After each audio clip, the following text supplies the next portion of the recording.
King Edward VII's family included many grandchildren.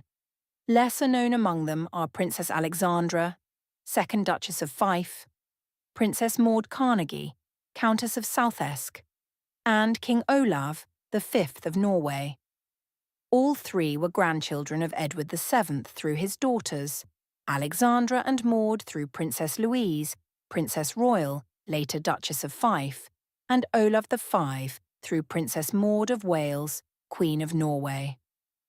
Unusually, Alexandra and Maud were among the only female line descendants of a British sovereign ever officially granted the rank of princess and the style of highness. Yet despite their royal pedigree, their personal lives were largely private. This video delves beyond the official headlines into their lesser-known passions and experiences, from secret engagements and wartime adventures to quiet country pursuits and surprising athletic feats. Born in 1891 as Lady Alexandra Duff, she was the eldest surviving child of Princess Louise, Princess Royal, Edward VII's daughter, and the first Duke of Fife. Alexandra grew up at the British court, but had a streak of independence. In 1910, she secretly became engaged to her cousin, Prince Christopher of Greece and Denmark, a liaison that ended abruptly when their parents forbade it. Soon after, in November 1911, Alexandra and her family barely survived the wreck of the liner SS Delhi off Cape Spartel en route to Egypt. A heavy wave struck her, and she later recalled feeling water rush up her nose and swallow it. But fortunately, she was rescued by a doctor on the beach. Alexandra's father, the Duke of Fife, suffered injuries from the accident and died weeks later. These dramatic events marked Alexandra's early life, though they are little known today. After inheriting her father's titles in 1912, Alexandra married Prince Arthur of Connaught, Queen Victoria's grandson, in 1913, becoming Princess Arthur of Connaught and Duchess of Fife. Publicly, the couple carried out royal duties on behalf of King George V and George VI, and Alexandra famously served as a Councillor of State during the 1930s. But privately, she was even more remarkable. With the outbreak of World War I, Alexandra forsook royal trappings and trained as a nurse. She joined the staff at St Mary's Hospital, Paddington in 1915 and worked there full-time through the war.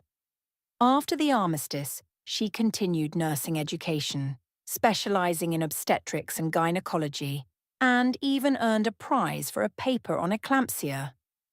Colleagues described her as technically skilled and efficient. Later, when her husband was Governor-General of South Africa, 1920–24, Alexandra applied her experience to improve hospitals, child welfare, and maternity care in the Union of South Africa, though even this idyllic vice-regal life proved restricting to her restless spirit. Returning to England, Alexandra resumed nursing under the name Nurse Marjorie, first at University College Hospital and then at Charing Cross Hospital, where she specialised in surgery.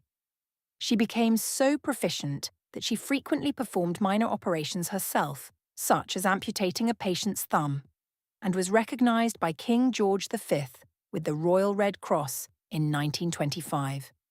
During World War II, instead of withdrawing from London, Alexandra insisted on staying and leading by example. She served as sister-in-charge in a casualty clearing station for troops evacuated at Dunkirk, and then founded and equipped the Fife Nursing Home in London using her own funds. For a decade, she ran this home as matron, providing care while Britain recovered from war. Tragedy and personal projects marked Alexandra's later years. Her only child, Alistair, Earl of Macduff, died tragically in Ottawa in 1943, reportedly after passing out drunk and falling from a window. This loss left Alexandra without an heir. In retirement, she suffered from crippling rheumatoid arthritis. Confined to her home, she turned to writing. In the 1950s, she penned 2 autobiographical sketches, A Nurse's Story, 1955, and Egypt and Khartoum, 1956. in an engaging style, detailing her war nursing and even the dramatic SS Delhi shipwreck. At the time of her death in 1959, she was working on a memoir of big game hunting in South Africa, indicating a fascination with African safari culture. Princess Alexandra thus lived a life far beyond courtly duties, a dedicated nurse, a wartime heroine, and an avid writer and hunter who quietly left a unique legacy. Princess Maud, born 1893, was Alexandra's younger sister, sharing the same royal lineage through their mother, Princess Louise. From youth she was known as quiet and reserved. In fact, one contemporary account calls Maud one of the shyest members of the royal family, rarely appearing in public beyond obligatory ceremonies. Maud's adolescence also nearly turned tragic. She and her family were aboard the SS Delhi with Alexandra during the 1911 wreck and almost drowned in the rescue boat. Intriguingly, legend holds that shortly before the wreck, Maud accepted a stranger's gift, a strange ring with the warning, "Nothing will harm you while you wear this ring." Maud reportedly kept the ring on her finger throughout the disaster. Whether lucky charm or coincidence, Maud survived along with her mother and sister, though all were shaken.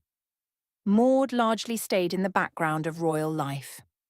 In 1905, as with her sister, King Edward VII granted Maud the style of Princess Highness, a rare honour. And she even took part in events like her grandfather's funeral, 1910, and King George V's coronation, 1911. But after marriage, she preferred seclusion. On the 13th of November 1923, she wed Charles Carnegie, Lord Carnegie, later Earl of Southesk. The couple made their home at Elsick House in rural Kincardineshire, Scotland, where they ran a model farm. By all accounts, the farm was quite sophisticated for its day. They experimented with new crops and livestock breeds, showing Maud's hands-on interest in agriculture. Living on the estate suited her reserved nature. She enjoyed country pursuits rather than city pomp. One of Maud's most significant private interests was girl guiding. A devoted Girl Guides leader, she served as a county commissioner in Angus and Aberdeenshire and sat on the National Committee for Scotland. In 1937, she received guiding's highest honour, the Silverfish Award, reflecting decades of service to youth education and outdoor training. This engagement with guiding remained largely out of the royal spotlight, but it reveals how Maud quietly embraced community and mentorship. Aside from guiding and farming, she rarely undertook typical royal patronages. In fact, during World War II, she served one term, 1943 to 1945, as a Councillor of State, a duty arising from her place in succession. But even that was done in the family style without personal fanfare. Maud's personal life was private and low-key. A fitting anecdote is her shy demeanour and superstition. Years after the Delhi shipwreck, people still remembered the mysterious ring story, but Maud herself never spoke of it. She continued tending the farm and her son, born 1929. Those closest to her remembered a gentle, dutiful woman who preferred woolly tweeds to tiaras and family life to court ceremonies. Her legend, the Countess of Quiet Service, remains an obscure chapter in a family history dominated by kings and queens. Prince Alexander of Denmark, born 1903, was King Edward VII's grandson through his mother, Princess Maud of Wales. In 1905, he became Crown Prince Olaf of Norway when his father took the new Norwegian throne, and Olaf later reigned from 1957 to 1991. Outside Scandinavia, he is remembered mainly for leading Norway during World War II. Inside Norway, however, he was Folkekongen, the people's king. Colleagues said he had a considerate, down-to-earth style that made him immensely popular.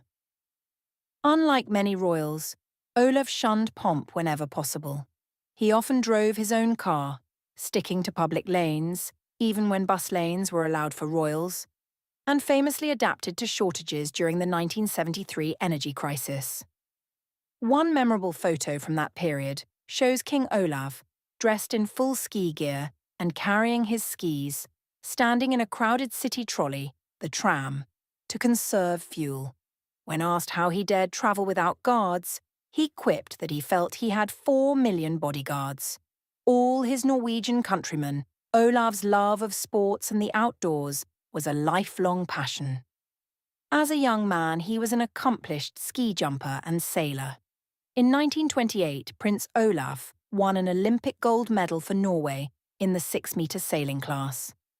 He later joked that he became so thoroughly Norwegian that his own children married Norwegian commoners, a self-deprecating nod to his family's Scandinavian identity. Aside from sailing, stories abound of Norwegians encountering Olaf on cross-country skis, gliding through forests, indistinguishable from any other citizen on the trail. He even set a personal record at age 86, celebrating his 86th birthday. In 1989, the king spent the day sailing his 18-foot yacht, Teddy, in a regatta on Oslo Fjord. His sporting spirit and modest lifestyle, just one of the people, as colleagues put it, made him an enduring folk hero in Norway. On a personal level, Olaf's private life was touched by both joy and sorrow. He married his first cousin, Princess Martha of Sweden, in 1929. Their marriage was happy but tragically short. Martha died of cancer in 1954, 3 years before Olaf became king. Widowed, King Olaf never remarried and often spoke fondly of Martha's memory. The couple had 3 children, 2 daughters and a son, the future King Harald V, all of whom he doted upon. He once remarked with dry humour that he had become so Norwegian that his children married ordinary Norwegians. One son-in-law was a diplomat, and one a painter. This reflects how Olaf viewed the throne not as a barrier above the people, but as part of the country's fabric. Olaf V's personal popularity was evident at his death in 1991, at age 87. Tens of thousands of Norwegians lined the route to mourn him, lighting candles outside the palace, a spontaneous outpouring of respect. He left behind no scandal or secret romances, only the image of a sailor king and grandfather who loved skiing, sailing, and ordinary life. His legacy lives on in Norway's collective memory as a monarch who truly bridged royalty and the everyman. Princess Alexandra, Princess Maud, and King Olaf V may not occupy the same historical limelight as their famous relatives, but their lives were full and distinctive. Alexandra's commitment to nursing and her adventurous memoirs, Maud's gentle devotion to home and the Girl Guides, and Olaf's sporting zeal and down-to-earth rule each reveal a rich personal side to European royalty. In a way, these 3 grandchildren of Edward VII each embodied a blend of duty and individual choice.